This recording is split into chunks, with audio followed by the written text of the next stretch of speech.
Tu vois, c'est un truc qui m'était jamais arrivé. À un moment donné, le speaker me dit bah, Nicolas, viens présenter ce que tu as mis en place. Du coup, j'étais pas vraiment préparé. Sur le chemin pour aller sur la scène, je me dis bon, bah, je vais dire ça, ça, ça, ça et ça. Et en fait, j'arrive, je prends le micro et là, en fait, ma main a commencé à trembler. Un des principes de vie que je m'applique, c'est un truc que j'avais lu et qui m'a marqué, c'est on est ce qu'on croit. C'est vrai que si on pense qu'on est un mauvais communicant en se disant non mais en fait la communication c'est pas du tout pour moi, j'y arriverai jamais, je suis pas à l'aise, déjà c'est sûr qu'on n'y arrivera pas. Et en réalité on a le choix. On a le choix de se dire en fait je crois que j'en suis capable, je crois que je peux le faire. Donc après effectivement il y a la technicité à aller travailler, la posture, la tonalité de la voix avec des super coachs comme toi, mais la base, le fondement pour moi c'est ça.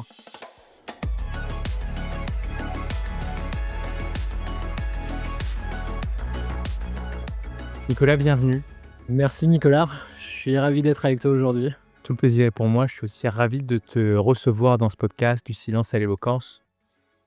On va avoir une super conversation ensemble dans laquelle on va parler de toi, de ton métier, de cet intérêt pour la prise de parole, pour la confiance et plus largement la performance professionnelle, hein. Je crois que c'est un peu ce que je comprenais de nos échanges passés. Et pour commencer, est-ce que tu pourrais nous dire, Nicolas, qui tu es, nous parler de toi et mettre aucune limite à cette présentation que tu pourrais faire de toi? Ouais, bien sûr. Bah, écoute, encore une fois, merci, Je t'en prie. pour aujourd'hui. Je suis hyper content de pouvoir échanger avec toi, surtout qu'on a déjà travaillé ensemble. Donc, Nicolas, comme toi.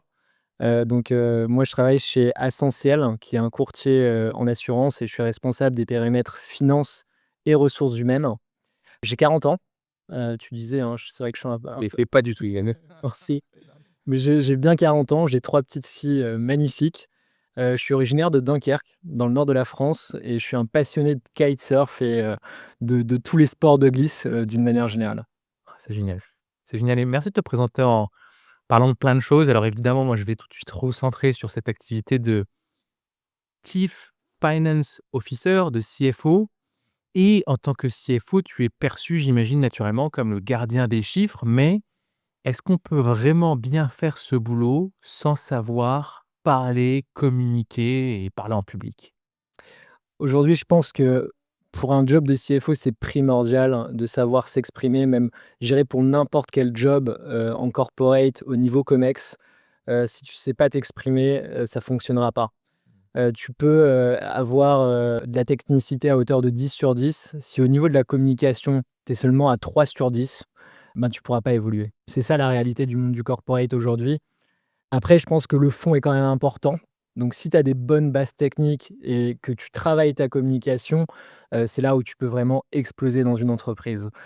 Plus spécifiquement sur le domaine finance, ce qu'il faut avoir en tête, c'est que le job de CFO a quand même beaucoup changé ces dernières années.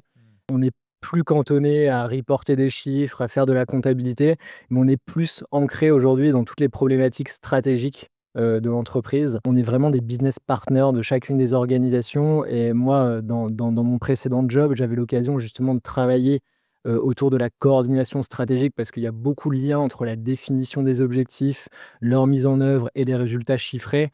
C'est une dimension aujourd'hui beaucoup plus large, qui existe, pour le job de CFO et qui nécessite également une communication adaptée pour tout type d'interlocuteur, que ce soit, au niveau des équipes pour essayer de les engager, de les motiver, de les rassembler autour d'un projet stratégique, mais également, savoir s'adapter à des discours auprès d'investisseurs, donc voilà, avec, l'opportunité aussi de partager, parfois avec ses pairs, avec, d'autres personnes, de manière générale dans des conférences. Ouais, parce que c'est aussi ton rôle, hein, tu le dis, ce métier évoluant, que d'être une des nombreuses vitrines de l'entreprise, celle peut-être des chiffres, mais en tout cas une vitrine quand même. Et je suis toujours très étonné par ce que tu viens de dire, quand bien même tu me l'as dit avant qu'on démarre cette interview, qu'aujourd'hui, il vaut mieux être un profil 6, 7 sur 10 sur le fond, en tant que CFO, et maxer sur la forme, dans la communication, plutôt que l'inverse. C'est quelque chose avec lequel tu persistes et tu signes, j'ai envie de dire. C'est vraiment le cas encore aujourd'hui? Ouais, bien sûr. Après, tu peux être 10 sur 10 techniquement, un mauvais, entre guillemets, «orateur» ou Communicant, tu veux dire plus largement? ouais, exactement. Mais sur des métiers, par exemple, où tu es scientifique, où tu vois, tu envoies des fusées sur la Lune, où tu es chercheur dans un laboratoire, ça fonctionne. C'est vrai que dans le monde du corporate, et notamment au niveau de la finance, ce qui est important, c'est quand même d'être bon et ça va faire la différence à un moment donné au niveau de l'organisation. En revanche, si effectivement tu es qu'un 6 ou 7 sur 10 d'un point de vue, technique, mais que tu as quand même quelques bonnes idées, tu as pas toutes les idées, mais tu as quelques bonnes idées et tu sais les communiquer, tu sais les vendre, tu sais les partager, je pense que ça effectivement, ça prime sur, la technicité pure. Très clair, parce que dans le monde de l'entreprise, forcément, les échanges sont importants.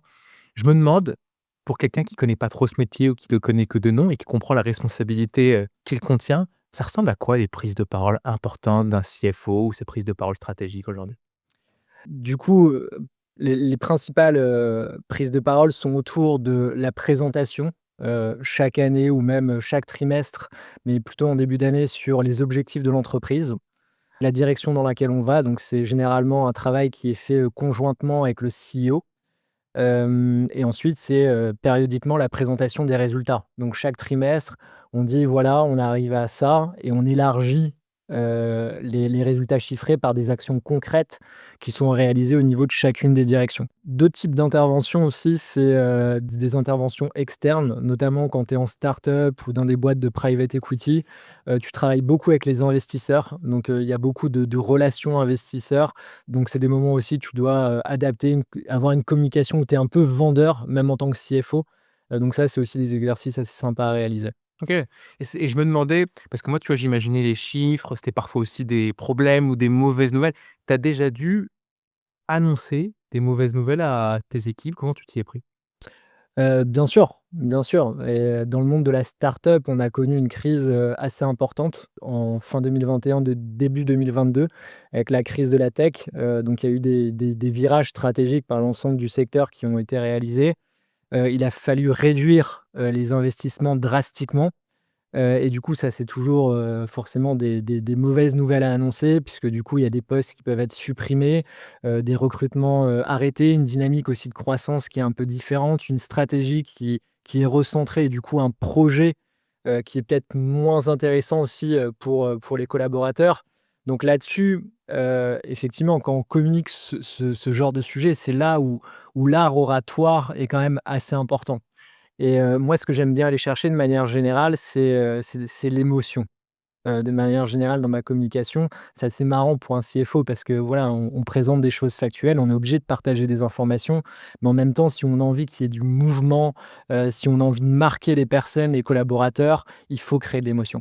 Ça vient d'où ça, cet intérêt pour créer l'émotion, pour la persuasion? J'ai envie de dire le CFO classique qu'on a l'habitude de voir, c'est quelqu'un qui est à fond, la tête baissée sur les chiffres. Comment t'expliques cette différence? Tu pas fait pour être CFO?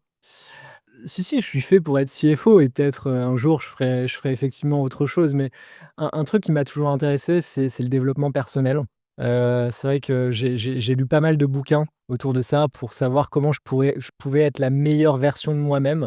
Donc j'ai essayé de beaucoup travailler, à ce niveau-là pour progresser, pour être le meilleur et ça a été plein de petits ajustements, au cours de ma vie pour, atteindre un objectif, on va dire. Donc, voilà, je fais des erreurs, je corrige, je continue d'avancer et c'est comme ça que je fonctionne. C'est top, ce que tu dis nous permet de rentrer dans cette espèce d'introspection et d'aller vers, je me permets de le dire, on a souvent fait le petit Nicolas. Comment tu étais quand tu étais plus jeune, quand tu étais à l'école? Est-ce que tu étais de ces personnes qui prenaient beaucoup de place, qui étaient très confiantes? Est-ce que tu estimes que tu manquais un peu de confiance? Tu étais comment dans la salle de classe, devant, au fond de la salle? J'étais ça dépend.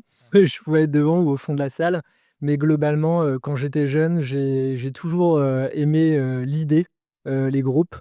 J'ai toujours été fan de sport aussi, donc ça m'a aidé, quand tu joues dans la cour de récré, au football, au basket et que tu t'en sors bien, bah, quelque part, voilà, les autres te suivent, assez facilement. Donc voilà, j'ai toujours eu ce rôle, de vouloir faire avancer les choses, faire avancer les personnes avec moi. Trop bien, et comment t'expliques alors cet intérêt pour le dev perso? C'est vraiment cette quête de: «OK, c'est bien ce que je fais, mais je pourrais faire un mieux». Tu as été vraiment inspiré par certaines personnes que tu as vues dans ton parcours?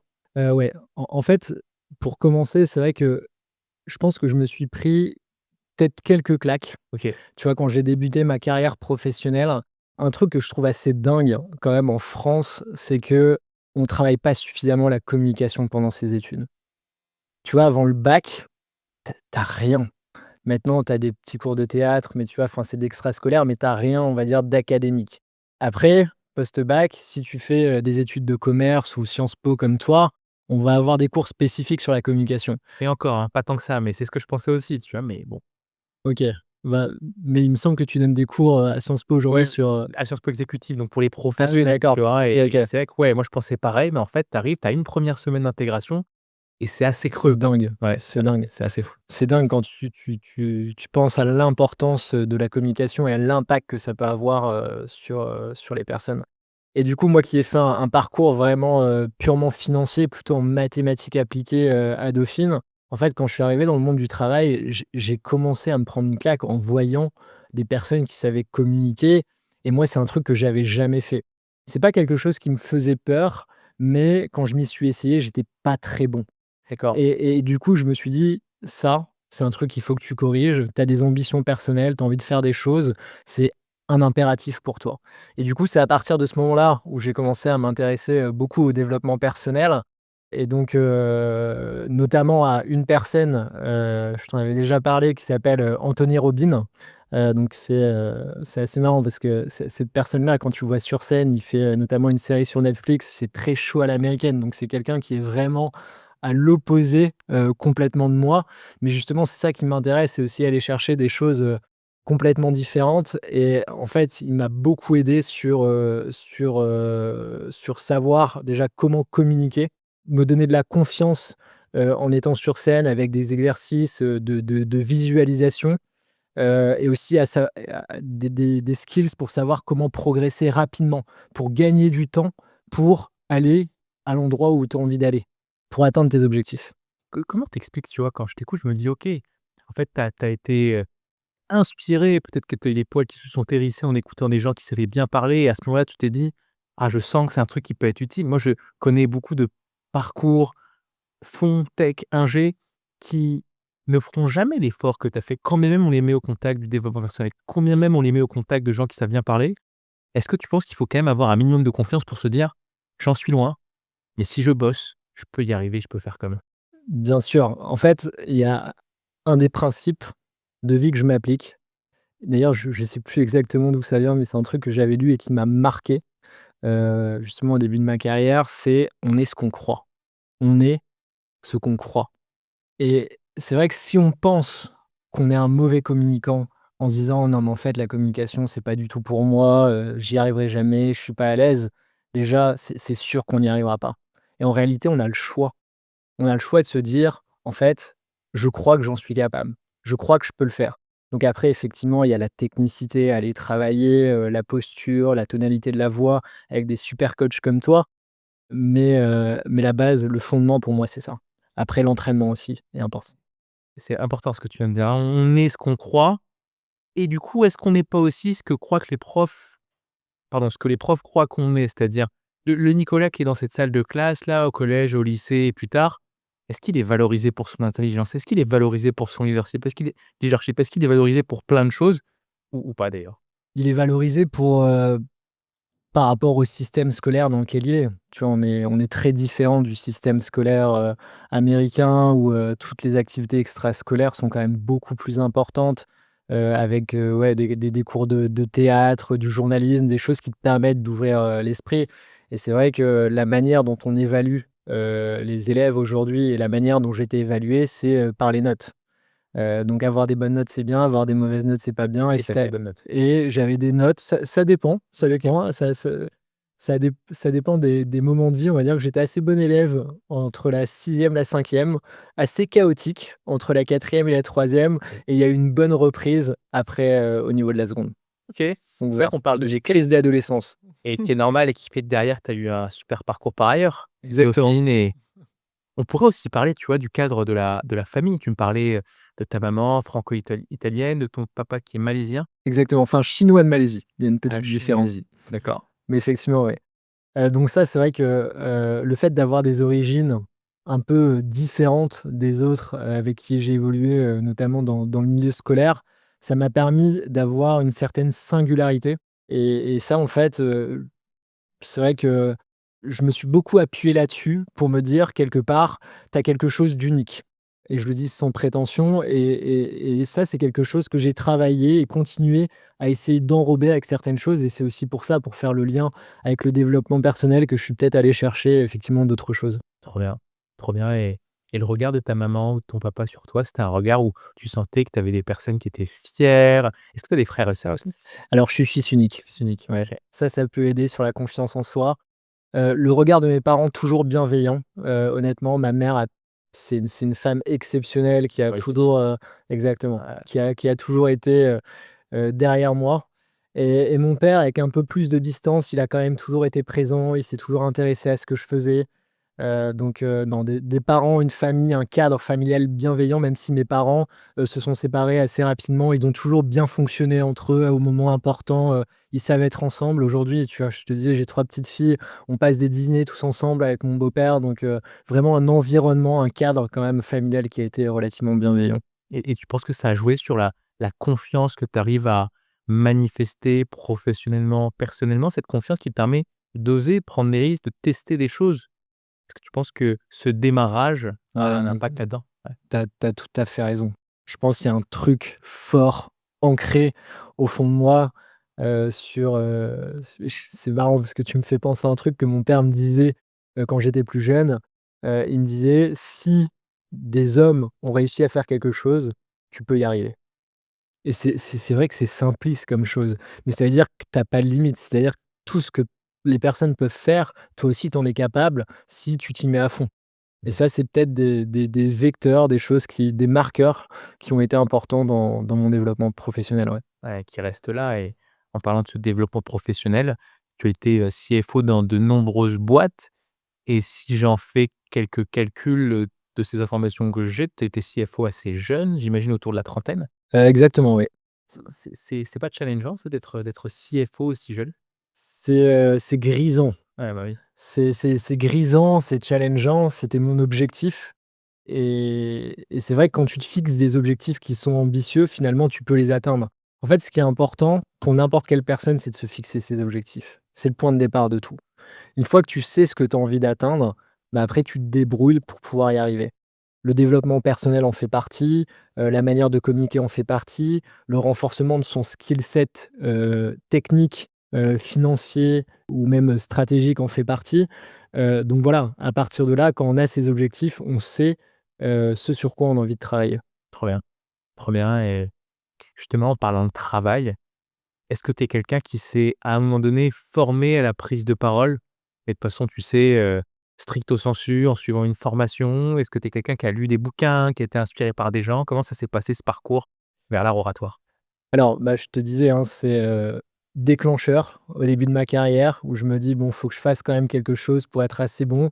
Des petits échecs qui aussi contribuent à ça et encore, je devrais pas employer le mot échec parce que je pense que justement il y a pas d'échec, mais que des résultats. C'est Tony Robbins qui dit ça, hein, il y a pas d'échec, Exactement, il y hein, a il y a pas que des d'échec, que des résultats. Parfois tu as des mauvais résultats, parfois des bons résultats, mais la notion d'échec, ça a quelque chose d'absolu, de point final. Donc c'est vrai que faut essayer d'éviter ce mot. Mais, en gros, oui, enfin, je parlais d'Anthony Robbins qui m'a beaucoup inspiré, mais de manière globale, je suis toujours allé chercher, les skills, les compétences, notamment d'un point de vue communication que je n'avais pas à travers des profils complètement, différents. Donc, là, actuellement, j'écoute une personne qui s'appelle Vinh Giang, qui est un speaker, entrepreneur australo-vietnamien. Heu, ah, je il vois qui c'est. Ah oui, il est incroyable. Ask Vin sur Instagram. Comment? Sur Instagram, je crois que son profil, c'est Ask Vin. Exactement, Ouais, je vois. exactement, c'est exactement ça et en fait, il travaille des choses que j'avais jamais dont j'avais jamais vraiment pris conscience, notamment la tonalité de la voix. En fait, il considère la voix comme un instrument de musique avec lequel soit tu peux jouer des morceaux, ou des gammes ultra basiques, genre do, ré, mi, fa, sol, un truc un peu monotone, ou tu peux, grâce à la voix, faire des mélodies à la Mozart, tu vois? Et ça, quand tu l'entends parler sur scène, il monte, il descend, enfin, c'est assez exceptionnel. Donc c'est des choses, effectivement, que j'utilise pas forcément, mais dont je m'inspire et que j'essaye aussi d'adapter à mon environnement. Parce que quand tu vois des speakers comme ça qui font des présentations pour Google ou pour les plus grandes boîtes tech du monde, c'est adapté. Par contre, à mon niveau, j'essaie de trouver des choses, d'adapter, par rapport à mon entreprise et cetera, quoi. Donc voilà, de manière globale, je vais chercher des idées Un peu partout. J'aime bien aussi, une personne qui s'appelle Jefferson Fisher. C'est un avocat, qui, fait de la rhétorique judiciaire et qui a mis beaucoup l'accent sur le pouvoir des mots et donc la précision dans les mots qui sont utilisés. En plus, il a, un certain charisme, il est calme, lui, il est plutôt dans un spectre de tonalité qui est réduit, mais en même temps, il impose.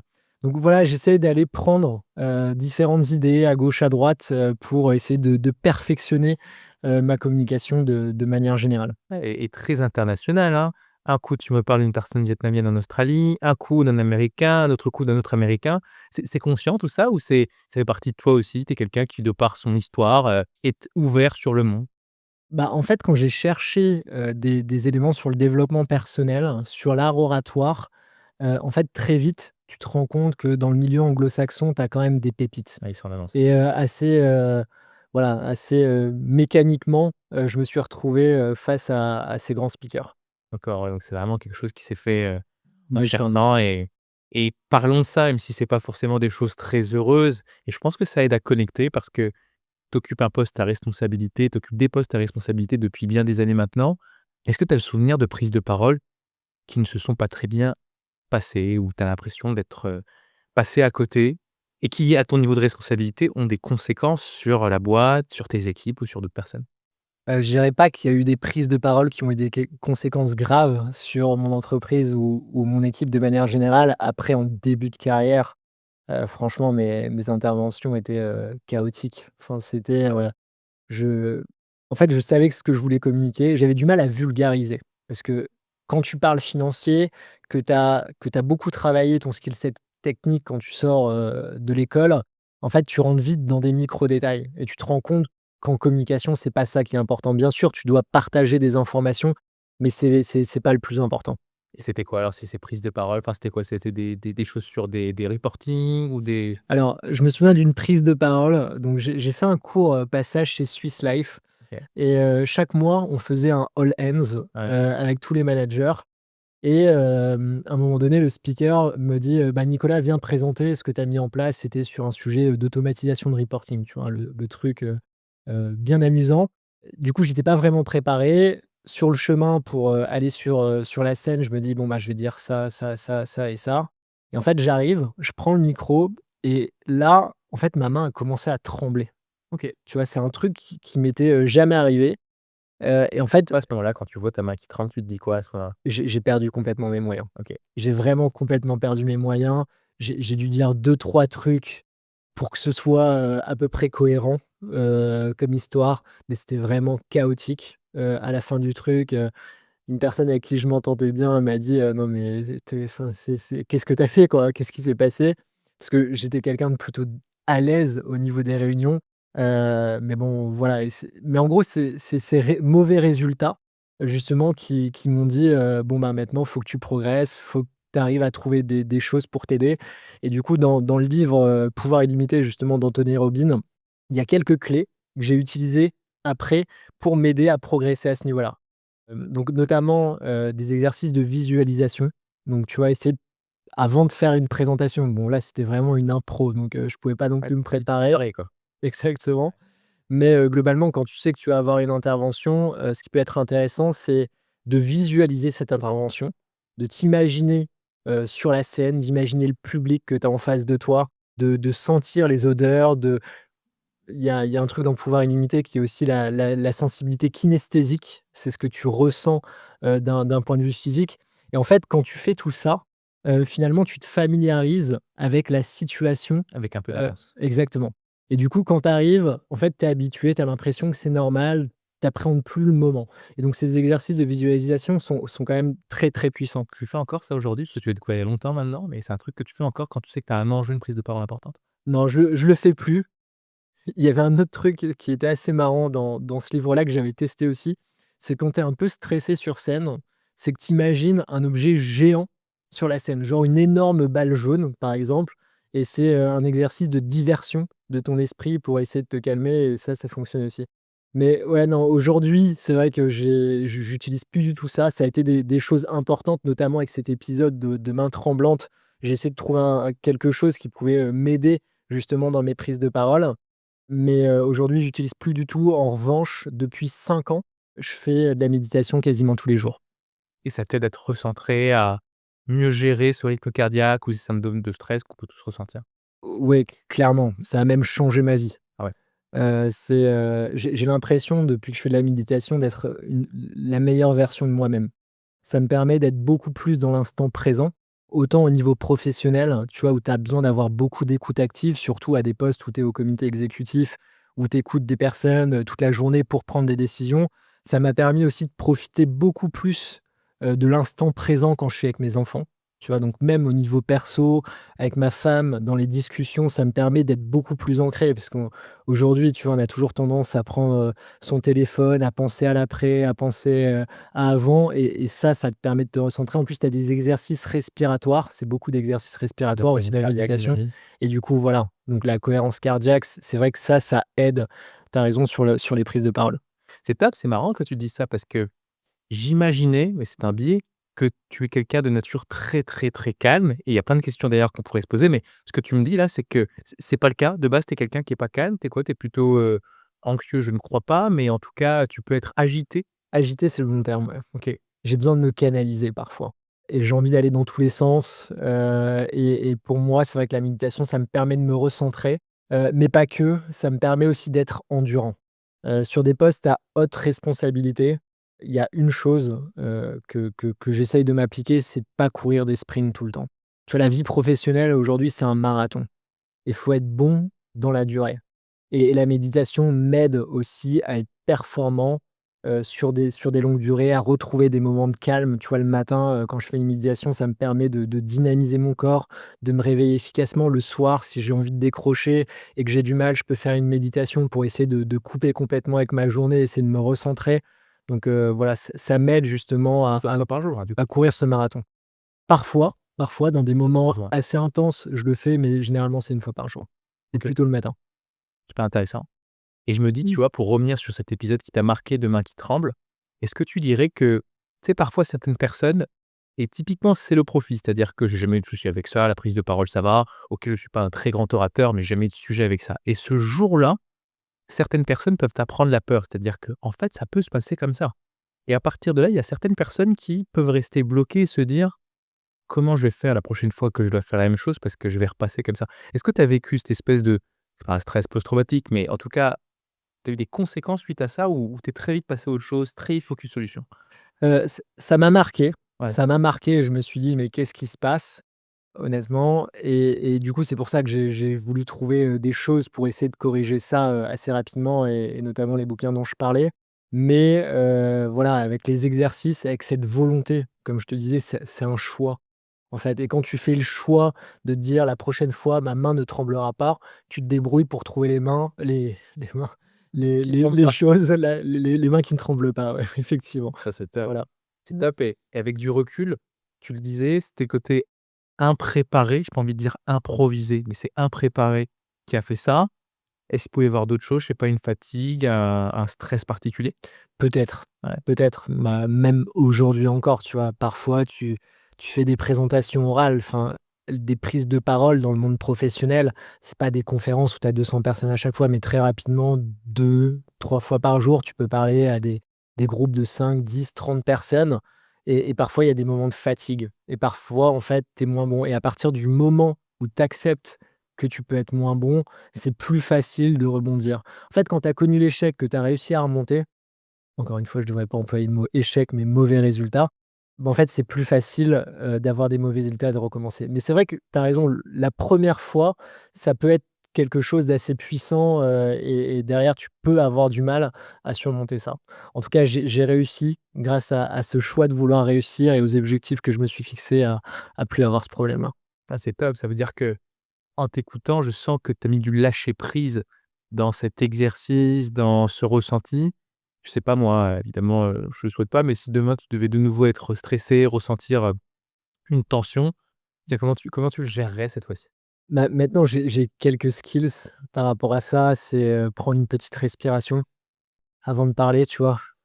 Ça me permet quand même de me détendre, de me recentrer, de prendre un temps de silence. Même si je parle pas, maintenant, j'accepte beaucoup plus les temps de silence et je trouve pas ça gênant. juste par rapport à la réflexion, ce qui me permet de me recentrer par rapport à ce que je vais dire.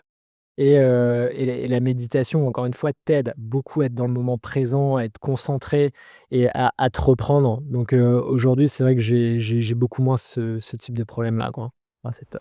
Si tu souhaites être à l'aise pour parler en public, j'ai créé une masterclass Comment parler en public avec confiance. Si parler en public est quelque chose qui est vraiment important pour toi, je t'invite à regarder cette masterclass. Tu vas aller beaucoup plus loin que tout ce que tu trouves en ligne, les tutos YouTube. C'est une mine d'or sur la prise de parole qui t'attend. Pour ça, clique sur le lien qui est dans la bio ou dans la description et profite à fond du contenu qui t'attend. Et cette année, on s'exprime, on s'affirme et on avance ensemble. Tu vois, en t'écoutant, je mesure comment tu as fait du calme une seconde nature, comment tu as réussi à mettre de la sérénité dans un monde survolté, celui de l'entreprise. Et étant un monde survolté, parfois il faut aussi savoir prendre de la place, savoir se battre. Tu disais que tu étais à l'aise dans l'écoute, et parfois il faut se battre pour avoir la parole en réunion, pour avoir le dernier mot, s'affirmer, quand bien même on est CFO. Est-ce que sur ce terrain-là de s'affirmer, de prendre beaucoup de place, c'est quelque chose avec lequel tu es à l'aise ou justement c'est quelque chose, préfère pas rentrer dans la mêlée, ça sert à rien? C'est quelque chose avec lequel je suis très à l'aise. Aujourd'hui, je suis quand même moins combatif qu'avant OK. et en grandissant, en ayant observé aussi des grands execs, je me dis que ce qui est important, c'est pas forcément de se battre, mais souvent d'avoir potentiellement le dernier mot. Ou une fois que tu as bien écouté, avoir cette capacité à avoir tout compris, à synthétiser, élaborer une conclusion, une idée, une direction. Et du coup, c'est vrai que maintenant je te disais, je suis beaucoup plus dans l'écoute. J'essaie de comprendre et quand j'interviens, j'essaie d'être le plus pertinent possible. Tu sharp, quoi. Et exactement, mais ça c'est la clé. Parfois je m'auto-censure, tu vois? Je me dis: «Ça sert à rien de parler à ce moment-là» et j'ai envie, tu vois? Mais j'observe la dynamique de groupe, j'essaie encore de capitaliser pour que ma communication et ce que je vais dire soit le plus pertinent possible et le plus utile au collectif. Et en fait, je pense qu'il y a une valeur que j'essaye de cultiver énormément, c'est l'humilité. Et j'essaye de me remettre en cause constamment. Me dire que, voilà, je suis quelque chose d'évolutif. Aujourd'hui, j'ai certaines croyances, il y a des choses qui vont peut-être bouger dans le futur, et je suis très preneur, des retours des personnes et en fait, du coup, avec cette volonté d'être le plus humble possible, bah, j'essaye mécaniquement de m'appliquer ça également au niveau de ma communication et faire attention à ce que disent les autres pour être le plus pertinent possible. C'est top parce que tu vois, tu arrives à parler et manifester de l'humilité sans tomber dans le piège de l'humilité, à savoir: «Ah, tu sais, j'ai pas envie de prendre de la place», c'est parfois, je le vois chez les personnes que j'accompagne, chez certaines d'entre elles, ce manque d'humilité ou pardon, cette humilité ou cette modestie est le reflet d'un manque de confiance. Je sais pas si tu vois ce que je veux dire? C'est-à-dire je j'ai pas trop envie de m'exprimer, je veux laisser la place aux autres.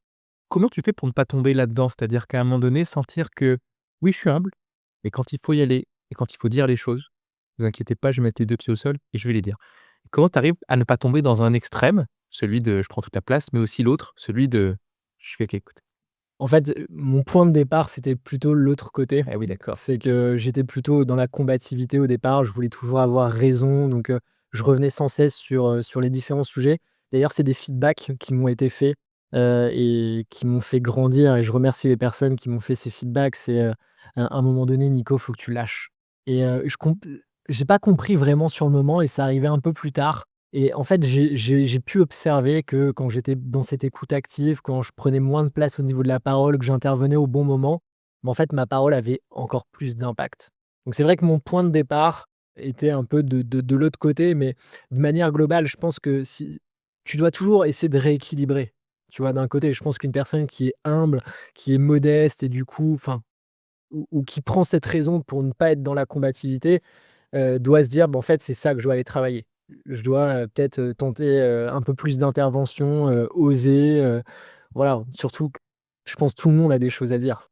C'est clair, c'est clair et ça te manque pas parfois, ce côté un peu combatif, ce côté, que je devine hargneux de ce que tu dis, il a encore des espaces pour s'exprimer ou c'est plus dans le cadre perso que tu le manifestes parfois si tu as envie?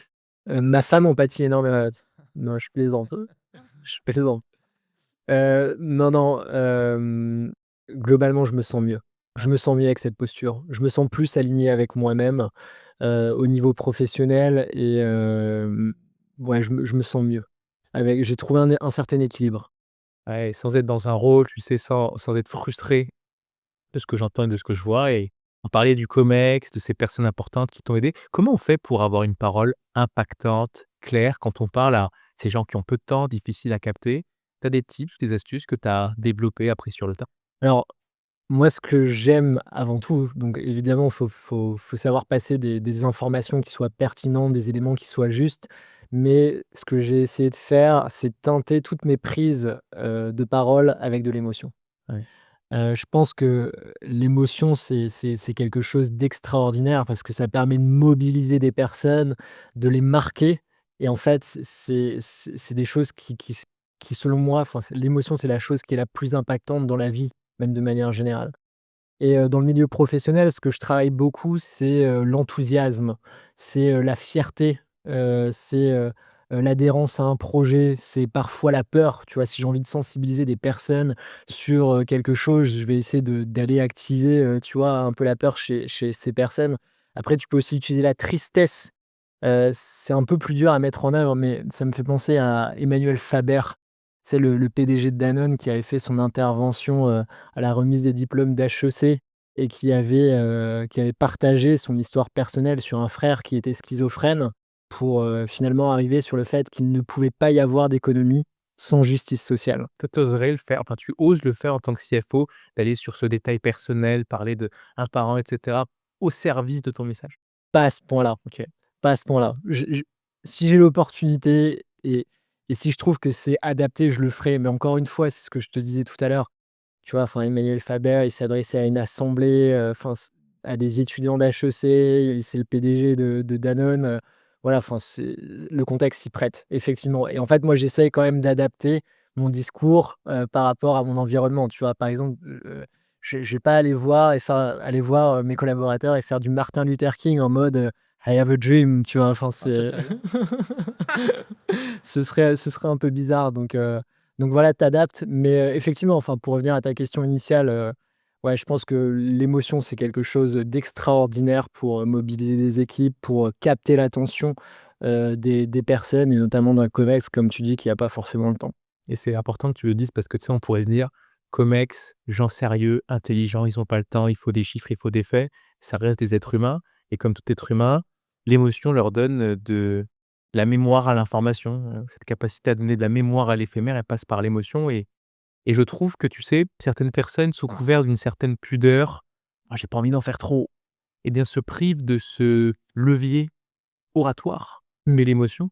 Tu te définis comment toi par rapport à ça? Est-ce que tu es quelqu'un de pudique, tu veux pas trop en faire non plus? Ou si, tu assumes quand même d'être un peu personnel, voire un peu intime quand tu dois t'exprimer?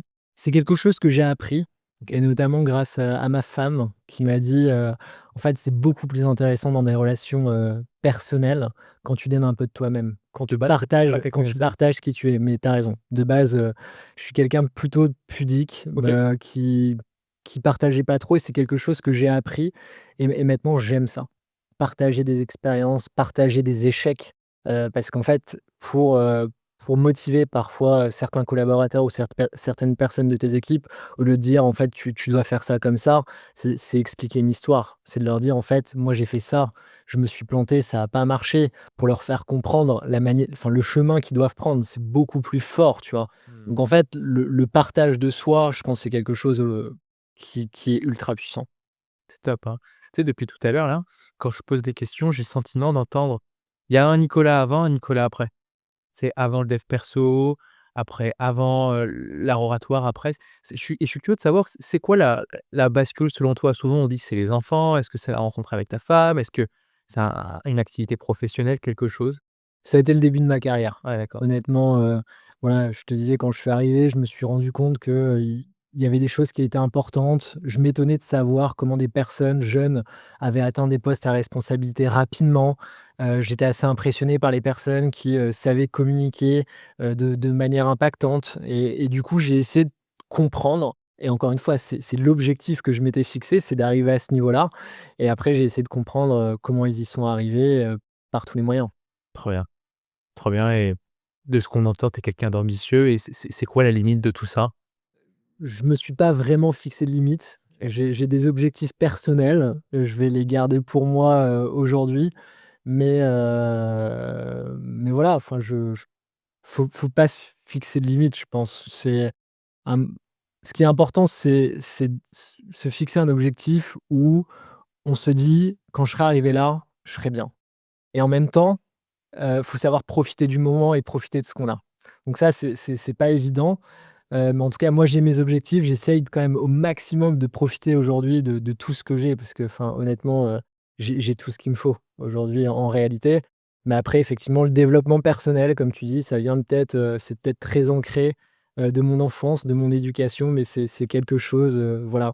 En fait, j'ai envie d'être en constante évolution, j'ai envie de progresser constamment, de m'améliorer, dans la vie de manière générale. Je sais pas où ça s'arrêtera. Ah, c'est top.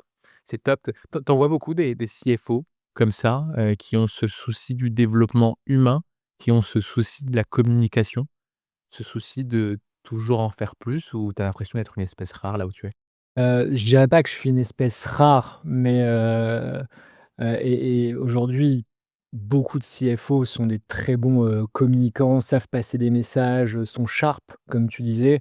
Après, en fait, je sais pas s'ils ont autant d'affinité pour le développement personnel de manière générale et c'est vrai que je l'ai pour moi, mais ce que j'adore aussi, c'est transmettre ça à des collaborateurs, et ça, c'est peut-être aussi ça, j'en ai pas parlé, mais ma mère était DRH et Ah oui? j'ai cette fibre peut-être, aussi, de développement personnel, pour les autres. Ah mais super intéressant, ouais, donc de développement humain et pas que du côté coercitif, hein. Tu sais, on imagine le DRH, mais et de fait, forcément à susciter en toi un potentiel humain, C'est vrai. c'est super intéressant. On a parlé des moments difficiles, de cette confiance que tu as développée, du Nicolas qui voulait progresser. Est-ce que tu as des souvenirs de prise de parole où tu t'es dit: «Waouh, là, j'ai senti dans le regard de chacune des personnes qui m'a écouté, que j'ai été vraiment écouté, que j'ai été vraiment respecté et que ce que j'ai dit va durer longtemps dans la tête des gens». Tu as des souvenirs de prise de parole qui t'ont marqué positivement? Ouais, il y en a quelques-unes. Il y en a quelques-unes et ça fait partie des plus récentes, notamment, quand j'étais chez Sénat, à travers justement des éléments d'émotion et là, je pense instinctivement à une première chose, donc c'était pas vraiment dans le cadre professionnel, mais c'était dans un cadre enfin, si c'était professionnel, c'était pour mon pot de départ, chez Sénat et ce qui est assez marrant, c'est que c'était sur une impro totale. Tu rien préparé? J'avais rien préparé, je me suis dit: «Je vais y aller comme ça». Et en fait, j'ai juste avant, je me suis dit: «Je vais peut-être organiser une structure, une idée, dont la manière dont je voudrais présenter la chose» et en fait, ouais, ça a été assez impactant. J'ai beaucoup donné de moi. Je pense que j'ai donné beaucoup de sincérité à ce moment-là et en fait, quand je regardais chacune des personnes que je parlais, je savais exactement quoi dire et donc voilà, donc ça, c'est aussi tout un cheminement pour arriver à l'improvisation et à faire quelque chose d'impactant où tu sens que les personnes sont touchées par tes mots. C'est vrai qu'il y a eu tout un cheminement et même de manière générale, l'improvisation, maintenant j'y suis de plus en plus confronté et je trouve qu'il y a quelque chose d'assez sympa, tu vois? Quand tu es sur un fil, sans filet, tu as un côté un peu plus direct parce que tu vas pas rentrer dans des détails techniques, parce que tu vas pas trop prendre de risques et dire des bêtises ou t'enfoncer dans un truc et en même temps, tu es un peu plus créatif parce qu'en fait, tu laisses la liberté, à ton esprit de pouvoir dire des choses. Après, il faut quand même savoir ramener, les choses à ta structure initiale. L'impro, c'est assez sympa dans ce sens-là. Enfin, j'espère que une de mes prises de parole qui a été impactante, ça a été, les mots que j'ai pu dire, lors de mon pot de départ de chez Sénat. Bah, c'est trop bien. J'y retourne très bientôt pour, d'autres formations chez Sénat, donc je leur demanderai: «Nicolas, ce qui vous a marqué?» Ouais, ce serait pas mal. Ouais, merci. Mais en tout cas, toi, tu m'as marqué et tu ouais, peut-être, j'aimerais bien aussi partager ça.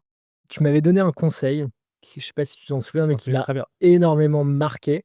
C'était, tu nous avais aidé à préparer notre keynote. Oui. Je sais pas si tu te souviens et du coup, j'avais fait ma présentation et c'est vrai que pour un financier, j'étais, tu m'avais dit un peu droit, un peu direct, un peu, voilà, CFO et tu m'avais dit: «Mais Nico, sois un peu plus détendu», tu vois? Et ça, c'est un truc que j'ai gardé, tu vois? Et maintenant dans mes prises de parole, je suis beaucoup plus détendu. J'essaye d'être un cran plus cool parce que de nature, je suis peut-être un peu, justement trop rigide en mode CFO et j'ai réussi tu vois? En tout cas, je dis pas que j'ai complètement réussi, mais j'essaye. C'est un truc que j'ai gardé en tête, c'est d'être un peu plus, détente Bah, quand je je vais te dire, prends, en fait, là où je pense que c'est très fort ce que tu fais, c'est que je pense qu'on avait dû parler de Monsieur Parfait, normal, cool et libre ouais, exactement. et ça se voit là, je le vois en ce moment. tu dégages une sérénité qui est tout à fait associable à un monsieur cool et on se dit souvent que quand on est cool, faut amuser la galerie et cetera. Non, je pense pas, je pense que c'est l'état d'esprit de la personne qui est là pour, bah, j'ai envie de passer un bon moment. En fait, son focus, c'est de passer un moment alors que moi, j'ai ce même biais, je pense, tu vois, j'ai toujours été premier de la classe, bon élève, Sciences Po et tout. Il faut être parfait, tu vois? Et donc je pense que pendant trop longtemps, cette timidité que j'avais, c'était l'anxiété de pas être assez performant, tu vois? J'avais une anxiété de performance terrible parce qu'il fallait être parfait et paradoxalement, en matière de prise de parole, voulant être parfait, on est moins éloquent. Au pire, ou plutôt au mieux, on a 20/20. Donc au mieux, on reste un très bon élève, mais Mmh. jamais un leader et j'ai mis du temps à le comprendre ça parce que Ouais, je tu as pense qu'on a raison. été Je suis conditionnés, tu complètement vois? d'accord avec toi. À chercher la bonne note Ouais, c'est vrai, tu as raison. et par rapport à, cette prise de parole chez Sénat, improvisée, pas préparée donc, comment t'expliques que tu géré? Est-ce que c'est un alignement de planète? Je comprends pas, je sais pas ce qui s'est passé. Est-ce que c'est parce qu'il y a plus d'enjeux, c'est le départ? Sachant que c'est quand même assez stressant, ces moments humains derrière lesquels on peut plus se cacher derrière son poste de CFO. C'est Nicolas qu'on voit, c'est plus CFO, C'est c'est toi. vrai, c'est vrai. Pour être transparent, c'est un exercice que j'ai beaucoup plus exercé quand OK. j'étais chez Sénat et justement Steven, le CEO, en fait, c'est lui qui m'a aidé indirectement à faire beaucoup d'impro parce qu'il avait une tendance à me dire 5 minutes avant une présentation investisseur ou un all hands: «Nico, en fait, j'ai un peu trop pris la parole, c'est toi qui vas présenter». Et du coup, je me retrouvais un peu confronté, dans ces situations. Après, voilà, enfin, je connais les éléments, mais tu te prépares pas et c'est vrai que quand tu te prépares, tu te dis: «Je vais suivre cette ligne directrice, je vais passer ces messages et cetera» et en fait, c'est de la même manière, c'est de l'entraînement et du coup, j'ai eu l'occasion de pouvoir, prendre, ces paroles improvisées. Ça s'est plutôt bien passé, ça m'a donné confiance et du coup, j'ai pu avancer. Ah, c'est top. Donc c'est des réussites qui t'ont permis de tenter des prises de parole plus compliquées ou qui sortent de ta zone de confort. Clairement, clairement. C'est top. C'est top et toi-même, du coup, tu le dis, aujourd'hui, tu donnes des conseils à des gens sur leur prise de parole, à tes équipes, à d'autres personnes. C'est quoi pour toi, les conseils que tu donnes en priorité quand tu veux accompagner ou aider des gens à être plus à l'aise? Est-ce qu'il y a des choses qu'ils doivent absolument réussir à faire, notamment dans ces prises de parole dans le cadre, pro, entreprise? Alors la première chose que je leur conseille, c'est d'être eux-mêmes. Ouais. Tu vois, l'alignement avec toi, surtout dans des prises de parole, quand tu es pas habitué, que tu vas aller à t'adresser à un comex, c'est toujours quelque chose qui peut être, un peu flippant au départ. Après, ça dépend des personnes. Il y a certaines personnes qui sont beaucoup plus à l'aise, mais l'important, c'est qu'elles soient eux-mêmes. Après, la structure des messages est importante, je pense. Donc, ça m'arrive, pas avec tout le monde, mais avec certaines personnes, de travailler les éléments qui doivent communiquer pour, être un peu plus sharp, appuyer certains éléments. Donc, c'est aussi de la technique que je peux travailler avec eux. Je suis pas encore à un niveau où je dis, à des collaborateurs: «Faut que tu travailles l'émotion dans tes discours», mais, Bah, ils le voient quand ils t'entendent parler. Je pense que ce discours qui a marqué tout le monde, tu vois, de fait, tu l'as pas dit, mais tu l'as montré. Donc ils vont peut-être penser à ça, à cette importance de l'émotion. bah, j'espère en tout cas, vraiment. C'est top et tu vois, je m'imaginais quand tu étais au COMEX, là, je visualise Sénat, les salles et tout ça et ça t'est déjà arrivé de voir des personnes ou peut-être même dans d'autres expériences professionnelles, perdre leurs moyens littéralement quand il a fallu présenter un truc au COMEX, tu as vu que la personne était mal, tu as des souvenirs comme ça? Oui, oui, après, à un point où ça a été complètement chaotique, où il y a eu rien de communiqué, jamais. C'est plutôt des performances qui étaient moins bonnes.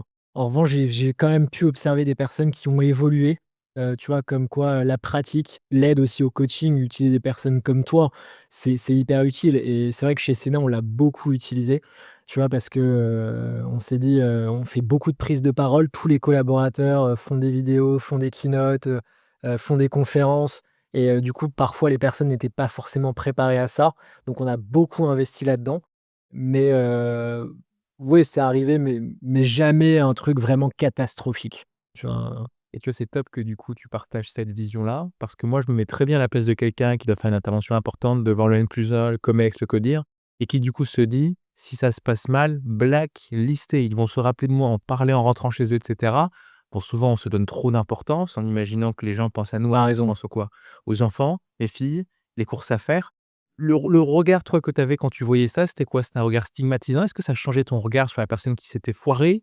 Ou au contraire, bon, bah, c'est une prise de parole, ça change pas grand-chose? En fait, il y a plusieurs enfin, pour répondre à ta question, non, c'est pas stigmatisant. Je me dis plutôt: «J'ai envie d'aider cette personne, comment on pourrait faire en sorte qu'elle s'améliore?» Je pense que dans ces prises de parole où la personne n'a pas été top, il y a une part de responsabilité aussi de son auditoire. Trop intéressant. Et je pense que ça peut se régler notamment par des éléments au niveau de la culture d'entreprise. Tu vois, avoir une culture d'entreprise qui est bienveillante, qui, permet aux collaborateurs de s'exprimer, de manière ouverte sans qu'il y ait de réprimandes ou de côté très patriarcal, ça aide à la prise de parole, ça aide aussi à la prise à l'innovation, dans une entreprise, aux personnes qui osent faire des choses en dehors de leur périmètre. En revanche, une organisation, très verticale peut être plus compliqué pour des personnes, créer un climat de confiance qui est moins important, notamment au niveau des prises de parole. Et du coup, je pense que en fait, il y a plein de choses, dans une entreprise, plein de dynamiques qui peuvent expliquer une mauvaise performance à l'oral. Donc il y a la performance intrinsèque, évidemment, ça peut se corriger avec un peu de technique. Il y a la confiance de la personne, mais cette confiance, elle doit aussi être appuyée par le management. Ah oui. Ah oui, c'est ce que tu viens de dire, je pense vraiment que là, tu ouvres une porte dans l'esprit de cette personne qui a une prise de parole importante et qui se dit: «Ah, si je me foire, peut-être que le membre du comex en face hyper impressionnant se sent responsable de mon échec et peut se dire: "Mince, est-ce qu'il y a quelque chose que j'ai mal fait? Est-ce que j'ai pas assez mis à l'aise la personne?"» C'est-à-dire que le public se sent responsable, peut en tout cas ressentir une responsabilité. «Est-ce que c'est ma faute?» quand il voit quelqu'un qui est en difficulté dans cet exercice. Je pense. C'est fou et toi, tu as déjà ressenti cette espèce de: «Mince, est-ce que j'ai fait quelque chose qui va pas? Ou est-ce que c'est moi qui l'ai mis en difficulté?» Oui. Oui, oui. Pas forcément moi directement, mais l'environnement, de manière générale. Dans lequel tu t'inclus et qui, a pu jouer, quoi. Exactement. C'est top. C'est top parce que, c'est aussi une question de profil. Je pense qu'il y a une certaine base empathique dans ton profil, chiffres, CFO, qui fait que tu as un regard sur les choses qui est particulier et on parlait de ces personnes qui se présentent, codir, comex et cetera. C'est quoi pour toi la plus grosse erreur que tu vois quand ils doivent s'exprimer? Une erreur en communication qui revient souvent? C'est, c'est de pas être suffisamment straight, Ouais. être sharp, tu vois? C'est rentrer dans les détails. C'est en fait, finalement, c'est beaucoup de technique, tu vois? C'est des choses que tu peux corriger avec de la formation, avec du coaching, mais c'est souvent ça. Je me dis, donne-nous la conclusion, donne-nous les points importants. Tu le disais, tu vois, au niveau COMEX, les gens veulent aller à l'essentiel et c'est des personnes qui travaillent beaucoup. Enfin, même aujourd'hui, tout collaborateur dans une entreprise travaille beaucoup, mais on a envie d'aller vite, de gagner du temps et c'est vrai que dans la communication, quand tu vas à l'essentiel, quand tu exposes les problématiques, la manière dont tu structures, quelque chose que tu partages a énormément d'importance pour, permettre aux personnes de comprendre les sujets, de prendre des décisions derrière. Ouais, une communication sharp, straight, c'est quelque chose d'indispensable. Il a aussi, hein, c'est inspirant ce que tu dis parce que tu as des personnes, moi je les vois tous les jours: «Ouais, mais en fait, moi je fais pas assez de small talk, Nico. Moi je vais trop à l'essentiel et du coup je prends pas assez de place, et du coup on me remarque pas». Est-ce que tu vois pas aussi le biais inverse? C'est-à-dire des gens qui sont tout le temps sharp, qui n'ont pas des niveaux de responsabilité comme le tien et qui du coup peuvent paraître transparents parce qu'ils n'en prennent pas assez de la place et ils devraient en prendre plus pour exister aux yeux de membres de Comex comme toi? Non, comme ça, je vois pas. OK. Honnêtement, des personnes qui arrivent, qui communiquent bien ce qu'ils ont à communiquer, moi, je trouve ça génial et même s'ils interviennent peu, c'est des choses qui me marquent personnellement. Je me dis: «Waouh!» enfin, cette personne-là a une maturité assez incroyable. Elle a compris l'intégralité du problème, elle est allée à l'essentiel, elle nous a fait gagner du temps. Moi, je trouve que c'est quelque chose d'ultra positif et de manière générale, quand tu communiques, je pense qu'il faut te concentrer sur, un nombre de choses à communiquer et rester dans une espèce de carcan, pas t'éparpiller, tu vois? Rester focus sur l'information principale que tu as envie de communiquer et si les personnes ont compris, c'est là où tu as gagné. Ah, tu bien raison, tu vois? Ça me fait penser à cette image du jonglage qu'on m'avait donné un jour. C'est beaucoup plus simple de jongler avec une balle qu'avec 15 balles et inconsciemment, on se dit: «Si j'envoie 15 balles, Nicolas a plus de chances d'en rattraper une dans les 15 que si je lui envoie Ouais, une». C'est pas vrai. j'adore la J'envoie métaphore. 15 balles, tu vois? Je pense qu'en fait, mince, il y a trop de balles, je prends rien, alors que si j'envoie une balle, il y a beaucoup plus de chances que tu la rattrapes Exactement. et c'est ce que tu es en train de dire, c'est-à-dire un message, une prise de parole, ça sert à rien de mettre la poudre aux yeux, de se dire: «Si j'en envoie 15, allez, avec un peu de chance, il va en choper 3». Enfin, comme ça que l'esprit fonctionne. C'est exactement ça. C'est comme ça que l'esprit fonctionne. Tu as besoin de c'est des choses qui sont assez monolithiques dont tu as besoin. Et je me dis, tu vois, on n'est pas allé sur ce terrain-là, mais on pourrait y aller. Celui de l'impact qu'a eu la prise de parole, cette sensibilité à la communication sur ton parcours. Est-ce que si tu avais été moins sensible à l'intérêt de la communication, à l'intérêt de l'humain, tu penses que tu aurais été CFO plus tard ou plus tôt? Est-ce que ça a eu un rôle sur ton évolution Je pro? pense, Ah ouais. je pense. Parce qu'il y a des moments où tu dois être là. Tu vois, justement, tu disais les personnes qui ont une communication sharp, elles se disent: Je prends pas assez de place». Mais en fait, il faut être là au bon moment. Il faut être présent au bon moment et quand tu es à ce moment-là, faut le prendre et c'est ces moments-là qui sont importants où tu peux faire la différence. Après, ça joue sur beaucoup de choses. C'est pas uniquement la communication, c'est, ton travail au quotidien, c'est ce que tu produis quand même. Enfin, ça reste dans un job de CFO, l'essentiel. C'est ta capacité à comprendre des choses, à prendre des décisions, à partager, des visions, à échanger avec n'importe quel métier dans une entreprise. C'est quand même hyper important. Mais la communication est un plus et c'est le petit supplément d'âme qui peut faire la différence. Donc je dirais que ça m'a aidé, certainement. Mais en même temps, sur ce type de job, tu es obligé d'avoir un peu tout quand même. Et de plus en plus, comme tu disais, parce que c'est plus que les chiffres, le récit, Exactement, ouais. le bras droit du CEO, je repense à, tu vois, à une cliente que j'avais accompagnée qui avait été CFO dans le passé et qui galérait à retrouver des postes de CFO suite à la fermeture de sa boîte.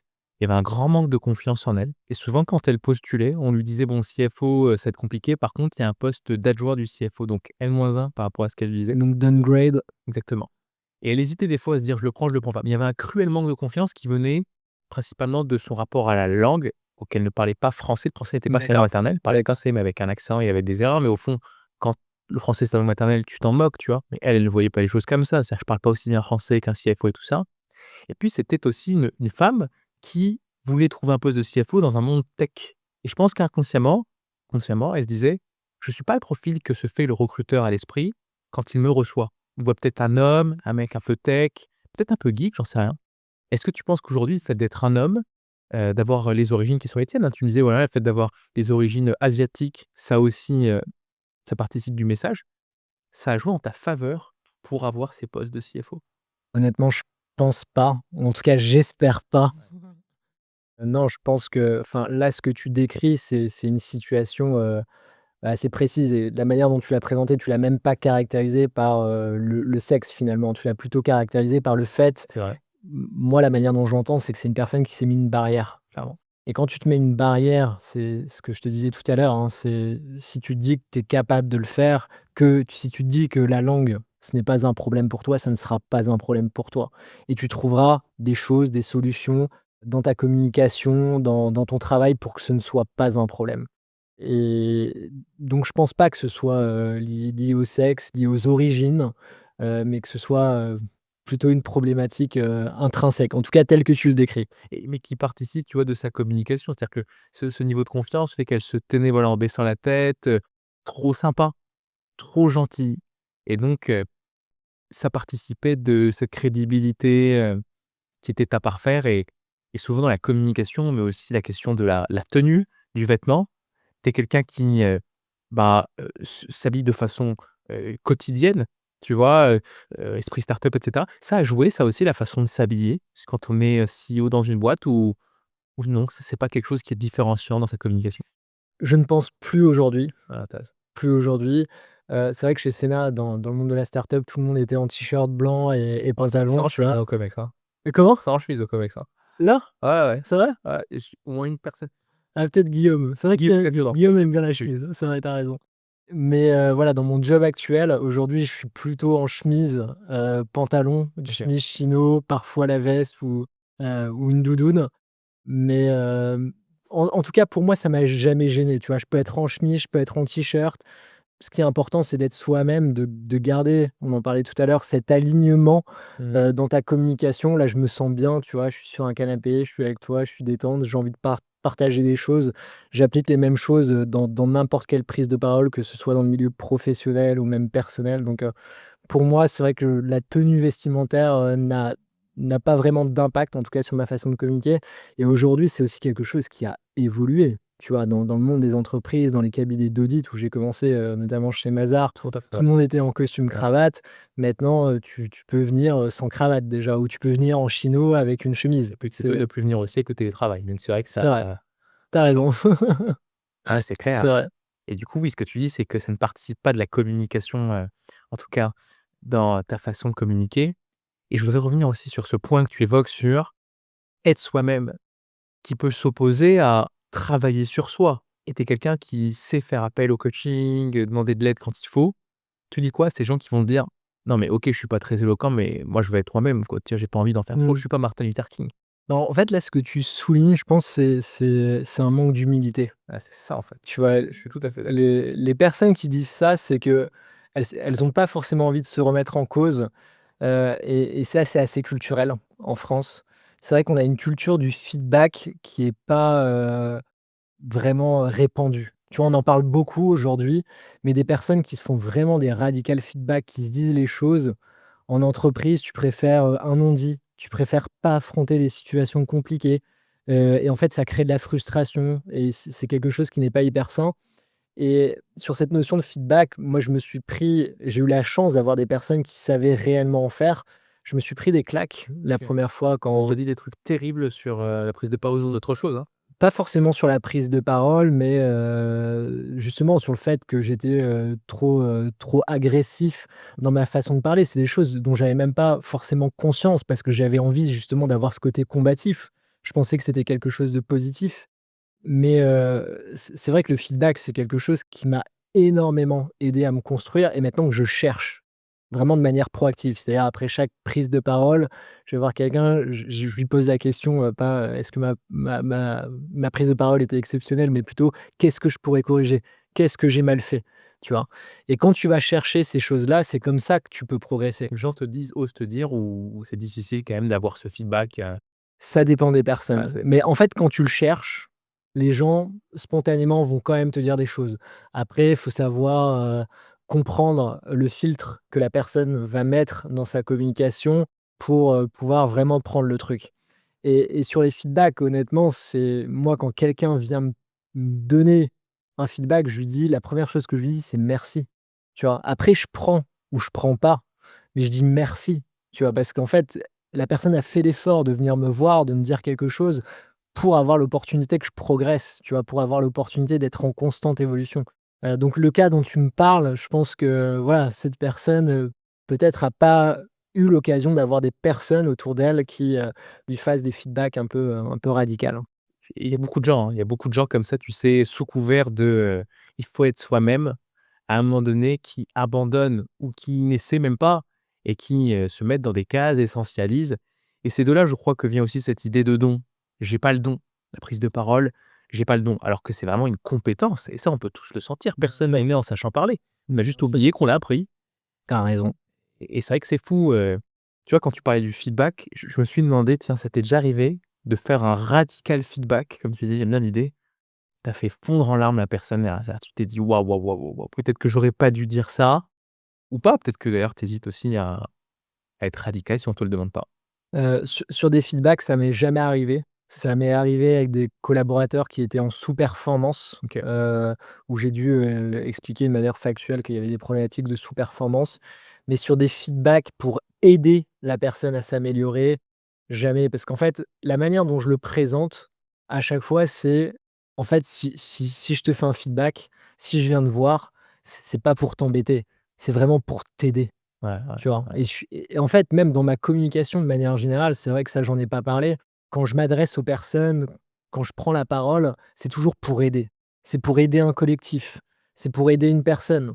Mais j'essaye de m'appliquer ça, tu vois? Et je trouve il y a quelque chose d'assez sain dans une communication où finalement, tu as envie d'aider les personnes.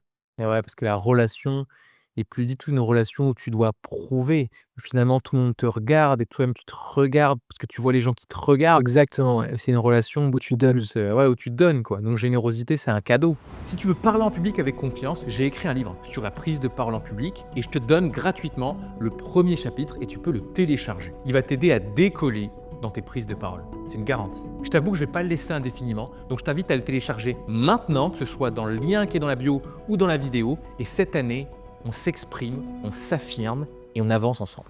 Et tu vois, pour revenir à cet épisode de la main qui tremble, tu étais déjà dans cette logique de donner ou il fallait prouver que tu savais faire à ce moment-là? Ouais, il fallait prouver que je OK. savais faire. Ouais, j'étais pas du tout à ce niveau-là de maturité. Ça, c'est des années de psychothérapie, C'est vrai, tu as travaillé dessus sur ce volet-là? Non, je plaisante, OK. avec les bouquins de développement personnel, je veux dire, tu vois? Mais c'est des années, d'études, enfin d'études, de lecture de bouquins de développement personnel. C'est ça que je veux dire. Et est-ce que c'est pas plus simple, tu vois, naturellement, je te pose cette question, d'être dans cette logique d'aider quand on est CFO et surtout quand on l'est depuis, des années et des années? Naturellement, mon rôle, c'est d'aider et si je suis consultant face au CFO, mon rôle, c'est peut-être plus de lui prouver plutôt que de l'aider? Je pense que la démarche d'aide, c'est toujours la meilleure, de manière générale, parce que, en fait, tu es jamais seul dans une organisation et tu as besoin d'avoir l'adhésion des collaborateurs et si toi, tu es dans une démarche de confrontation, parfois tu peux te heurter à des situations où les personnes sont démotivées ou, sont fragilisées, alors que si tu es dans cette démarche d'aide, je pense que tu peux ne ressortir que du positif et même quand c'est au-dessus de toi, Ouais, voilà, tu vois? clairement. Quand tu communiques des informations, moi ça m'arrive même à mon CEO de lui faire des feedbacks et je me dis: «Je lui dois», tu vois? Et j'ai envie de l'aider quand je lui fais ces feedbacks ou quand je lui dis, qu'il y a des problématiques importantes qu'il faut régler dans l'entreprise, je le dis avec l'envie d'aider l'organisation, tu vois? Donc voilà, dans la communication, même dans la manière d'être, je pense que dans le milieu professionnel, c'est hyper important. Et la forme est aussi importante. C'est-à-dire la manière dont les personnes vont recevoir, les messages que tu as envie de communiquer. Si tu es pas suffisamment assertif, ça peut bloquer. Donc tu es obligé aussi d'adapter ton discours en fonction de la personne que tu as en face de toi. Ouais, ouais, ouais et ce que tu dis, c'est très facilement, que j'ai envie de le démontrer parce que tu m'avais recommandé une personne de ton équipe qui justement brillante, hein, pour le coup, sur le fond, et qui avait ce besoin d'assertivité, ce besoin de d'incarner une posture et j'avais, adoré travailler avec lui. Je ne sais pas si tu avais participé au recrutement, mais j'ai retrouvé l'humilité qui est la tienne, cette envie de performer qui est la tienne aussi et je trouvais ça intéressant de voir en cette personne un peu des valeurs que tu es en train d'évoquer là. Ouais, clairement. Là, tu parles de Quentin. Ouais. C'est vrai que Quentin, c'est une personne qui, a un super skill set technique, voilà, qui a jamais eu cette occasion de prendre la parole, il s on l'a mis, en face de partenaires, dans la fosse aux loups, tu vois? Directement et du coup, on a senti qu'il y avait des choses à travailler et tu vois, l'entreprise enfin et c'est vrai que moi, je voulais absolument qu'il progresse là-dessus, a permis en tout cas à Quentin de se développer assez rapidement avec de la technique. Mais tu as besoin de formation en réalité. Parce que du coup, enfin, c'est ce qu'on se disait au départ, ouais, il y a pas vraiment de cours pendant, le parcours académique, sur ces éléments-là. Donc tu as besoin de te former à un moment donné. C'est que c'est un état d'esprit parce que tu vois, j'ai presque envie de te dire, est-ce que quand tu es CFO, quand tu es CEO et cetera, c'est pas le cas de Steven, c'est pas ton cas et cetera, mais est-ce que tu penses pas qu'il y a certaines personnes qui se disent: «C'est trop tard. À un moment donné, je peux plus me permettre de me déséquilibrer aussi tard. Je dois faire avec mon skill set, peut-être me concentrer plus sur mes forces et envoyer quelqu'un sur mes faiblesses». Tu penses pas qu'à un moment donné, il faut quand même se fossiliser pour être, suffisamment ancré et avancé? En tout cas, c'est pas mon état Ouais, d'esprit. voilà, c'est ça, c'est un état d'esprit. Je sais pas si c'est la bonne chose ou pas. En tout cas, c'est pas ce que j'ai envie de faire. Voilà, moi, je pense que chaque personne est en perpétuelle évolution, change. Moi-même, je sais pas pour toi, mais j'ai énormément changé en fonction des différentes phases de ma vie personnelle, professionnelle. Donc, en fait, j'ai pas envie de m'interdire ça ou de penser ça. J'ai juste envie de vivre Ouais. les moments et de voir comment ça se passe. Comme je te le disais, j'ai des objectifs en tête. Peut-être que ces objectifs, à un moment donné, vont aussi évoluer. J'en sais rien, mais en aucun cas, je me dis que j'ai envie de me fossiliser dans ce que je suis aujourd'hui. Ah, c'est top et c'est vraiment un état d'esprit, quand tu vois, ce que tu dis me donne envie de te parler de prise de parole dans le cadre personnel. Tu sais, je suis curieux de savoir, tu as déjà eu à intervenir pour des mariages, peut-être le tien ou autre. Est-ce que tu es à l'aise dans ces contextes où il faut parler, mais non plus en tant que CFO, en tant que personne, en tant que Nicolas? Alors je l'ai fait assez récemment pour, le mariage de ma cousine qui vit d'ailleurs dans le 14e, C'est il y a 2 ans et c'est un exercice effectivement que j'apprécie. Parce qu'en fait, c'est ce que je te disais, il y a parfois des moments de vie ou des moments professionnels où tu dois être là et tu vois, sur ce moment-là, j'avais envie d'être là. Et j'avais envie de lui dire des choses, sans tomber forcément dans le pathos ou tu vois, d'être le clown. J'avais envie de lui dire quelque chose de sincère, à elle et sa femme, en l'occurrence. Et du coup, ouais, je me suis senti assez à l'aise parce qu'en fait, quand tu sais ce que tu as envie de dire à une personne, en fait, c'est facile. Finalement, c'est facile. et Nicolas qui fait pas de deck perso, qui fait pas de lecture, il le fait ce discours de mariage ou il trouve une excuse pour le faire, ailleurs ou plus tard, on lui envoie une lettre? Il le fait, mais il le fait beaucoup moins bien, ça c'est sûr et certain. Et du coup pas fier de lui et du coup il y a un Ah oui, non cercle, mais moins vertueux que ce qui s'est clairement, passé ce jour-là? clairement. Clairement, j'ai pas eu l'occasion de le faire avant. C Je l'avais fait, hein, pour le mariage d'un bon pote aussi, pour lequel j'étais témoin. J'avais été un peu moins bon, honnêtement, mais après je me suis pas dit, «C'est quelque chose que je peux pas refaire». Mais, et déjà à cette époque-là, j'avais déjà, pas mal travaillé et du coup, c'était juste un résultat qui était, pas top. Mais Quoi que effectivement, c'était pas top? Enfin, tu as senti qu'il y avait pas l'impact, il y avait pas l'émotion que tu voulais transmettre?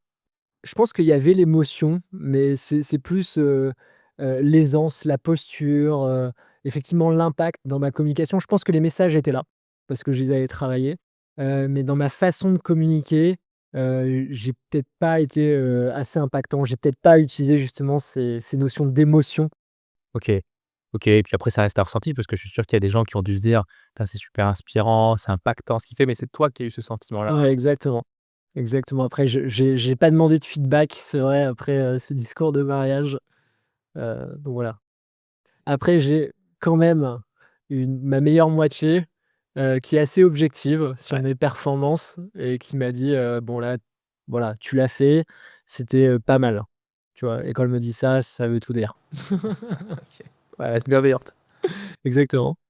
et je me disais là, pour aller vers la fin de cette interview, imaginons que c'est ta dernière occasion de parler, dernière fois qu'un micro est devant toi, que les gens t'écoutent et suite à ça, c'est terminé, il y aura plus, d'occasion d'exprimer quoi que ce soit.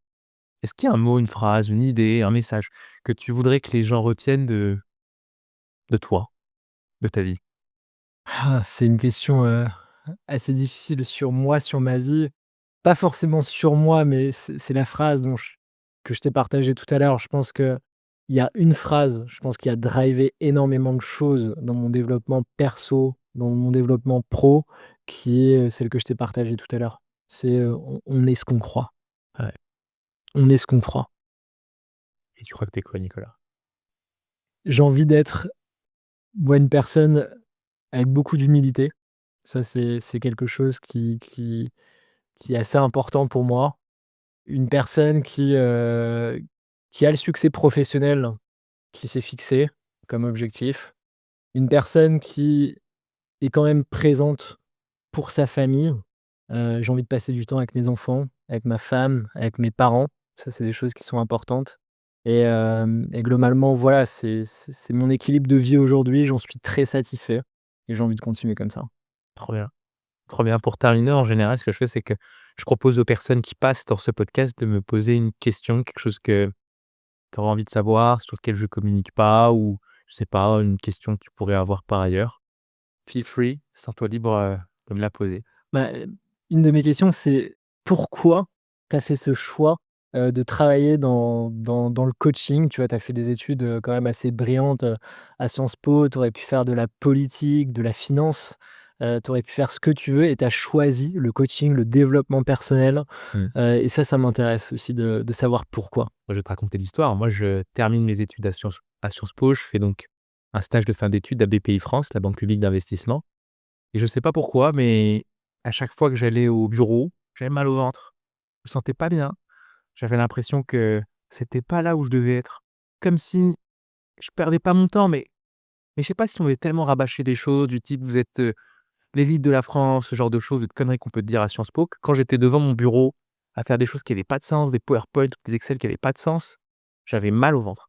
Tu vois? J'étais pris ici, mais attends, l'heure tourne et puis je sors, il fait nuit, enfin, ça avait pas de sens et en parallèle, dans le cadre de l'association que j'avais, créée, je me retrouvais chez moi le soir à Aubervilliers, dans mon salon, 30 m² et je recevais des gens à qui je donnais des cours de prise de parole, d'art oratoire, qui connaissaient mon parcours d'ancien timide et cetera et à la fin, le mec, il me remettait, pour les 3 heures passées ensemble, 50 € et je terminais ces sessions. J'avais une énergie, j'avais même plus envie de dormir. Tu sais, j'étais en feu, j'étais trop content et en plus de ça, le mec qui venait de partir, il était content, il avait payé pour ça et le lendemain, je retournais à BPI France et j'avais mal au ventre. OK. Je me suis dit: «À un moment donné, ça a plus trop de sens» et ça a donné beaucoup de sens à cette timidité, cette anxiété, cette panique que je ressentais à chaque fois que je devais m'exprimer, que de me retrouver à donner des cours, des ateliers, des formations et à chaque fois, c'est la même histoire et c'est la même rengaine. Quand je me retrouve face à ces gens que je vois, qui me disent tout ce que j'ai pensé dans ma tête quand j'étais mal et ils me le disent à haute voix et je suis là face à eux et je leur apporte la solution, c'est un plaisir. C'est une récompense, une jouissance ineffable parce que je me dis: «Putain, ça donne tellement de sens ce Nicolas que personne ne comprenait, qui aurait eu beaucoup de mal à assumer tout ça» et ça fait qu'au final, je passe des journées magnifiques, où je vois vraiment pas le temps passer, quoi. Bah, c'est génial. Et c'est vrai que ça a été un plaisir en tout cas, d'avoir été coaché par toi et c'est vrai qu'on a une différence d'âge qui est quand même assez significative et je me l'étais Effectivement, je serais plus vieux. je m'étais pas non, pas du tout. C'est vrai que je m'étais pas fait la remarque la première fois. Mmh. En fait, tu as une maturité, une aisance qui est assez, incroyable et ça a pas de prix. Merci à toi, Nicolas. Merci encore pour, ton temps et la qualité de cet échange et Bah, merci à toi toujours un Nicolas, plaisir. c'était génial de pouvoir, prendre ce moment avec toi et puis partager, un peu de nous. Merci beaucoup. Merci Nico. Merci à toi. Bonne soirée. Bonne soirée.